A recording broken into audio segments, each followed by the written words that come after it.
If you think you can do at least a few decent pull-ups, today I have another challenge for you.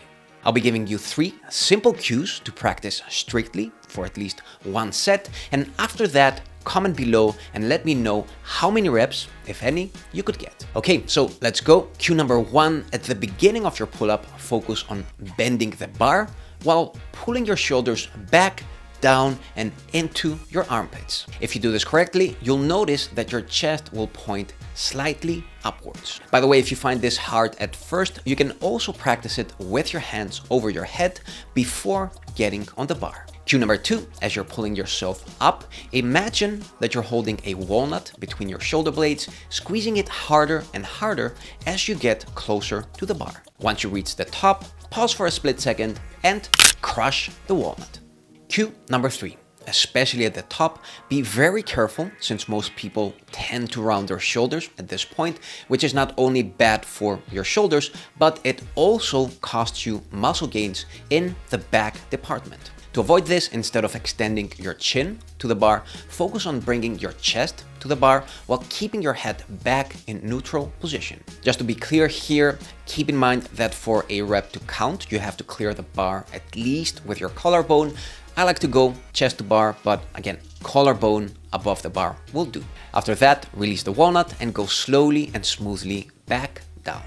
All right, those were the cues. You can also find them in the top comment below, summarized. Pause the video as you are, go hop on a pull-up bar, give these a try, come back, comment below, let me know how many of these you could do, but also if you need any extra help.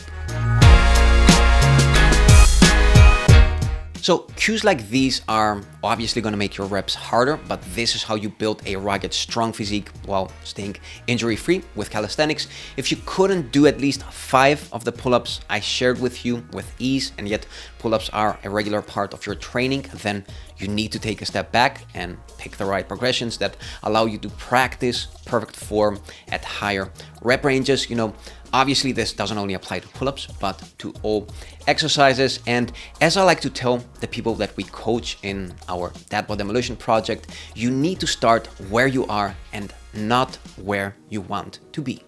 In the end, sloppy reps might pump your ego and help you make a little bit of quick progress in the beginning, but this eventually leads to more stubborn and premature plateaus, while also costing you gains and adding additional bad mileage on your joints in the long run. By the way, if you're a busy dad and all this resonates with you, but you're already juggling so many balls in the air that you need some extra accountability and the clarity that a coach can offer to you by putting together a proper workout and nutritional plan that are custom tailored to you, a plan that will help you lose 10 to 20 pounds of fat while building muscle, then you might be interested in our program, the Dad Bod Demolition Project. This is where we guide you every step of the way, while also making you part of a community of like-minded men that are further along the way to inspire you and show you that our system works. So if you're serious about making a change, if you're not afraid of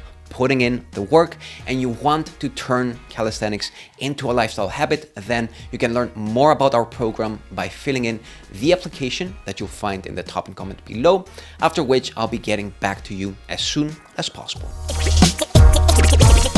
When it comes to exercise selection, most men waste too much time doing useless fluff, trying out every exercise that comes up on their social media feed and never sticking long enough to mastery of the basics, which is what actually gets you real results in the long run. I'm talking about exercises such as chest to bar pull-ups, inverted rows, handstand push-ups, gymnastic ring push-ups, and chest dips. Of course, these are exercises that are the destination. This is not where you start from. For example, exercises like handstand push-ups can take years to master for a lot of people. So once again, picking the right progressions to work your way slowly and safely there is key.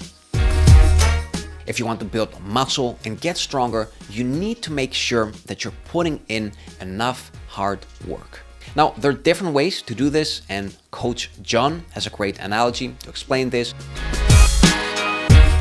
Imagine you have 3 knobs when it comes to getting stronger and building muscle. 1 knob for intensity, 1 knob for volume, and 1 knob for frequency. Next, imagine that each knob has a low, a medium, and a high setting, and in order to get results, you must have at least one of those on medium and one on high. For instance, if the volume knob is turned down, then frequency and intensity have to be turned up. If the intensity knob is turned down, then volume and frequency must be turned up. So for example, let's say you're a busy dad, then you probably don't have a lot of time to train. This means that the volume knob will be probably turned low and the frequency knob will be probably turned to medium. This leaves us with one knob for intensity, which has to be turned on high. Again, this doesn't mean training irresponsibly with crappy form. On the contrary, you must train with solid form to get the best bang for your bucks, but also make sure that you train to failure for at least one set per exercise. This is another thing that almost no one does, but honestly, if you don't track, you might as well not train. Logging your workouts is not just important, it's absolutely essential. Without it, you're simply setting up yourself for inevitable plateaus, since as hard as you might think that you work out, your body is a master when it comes to tricking you into complacency. And when you have the illusion that you're putting in enough hard work and yet you're not seeing any progress because you're not putting actually real hard work, that is when frustration starts to set in, that is when motivation starts to drop, and that is when most guys quit.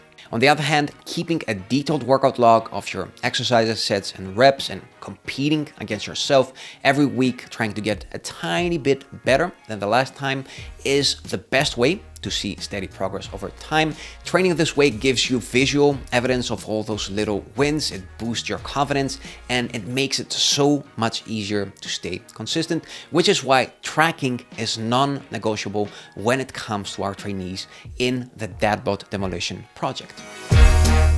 Okay, so number 5, this is probably one of the biggest struggles for men. I would say that almost all busy dads that come to us for coaching are not fueling their bodies properly. Their biggest sin typically being severely under eating protein. Plus so many men eat like basically unsupervised teenagers, going heavy on processed carbs during the first half of the day, which leads to energy crashes, barely touching any vegetables or fruit, which combined with a lack of protein leaves you in a state of constant hunger. And even if you're training properly, eating this way is like trying to compete in a car race while filling in your gas tank with piss. All right, so that was all for today. If you have any questions, make sure you leave them below. I know this one had a lot of information and most men watching this will probably agree, but we'll go back to doing the things, they were doing previously, which either means not doing anything or, training in a way that gets you constantly injured, that doesn't produce any results, which is why people eventually end up demotivated and quit their fitness journey. Still, if you're serious about making a change and you need that extra clarity and accountability a coach can offer you, make sure you fill in the form in the top-in comment below to learn more about our coaching. And until next time, keep on training.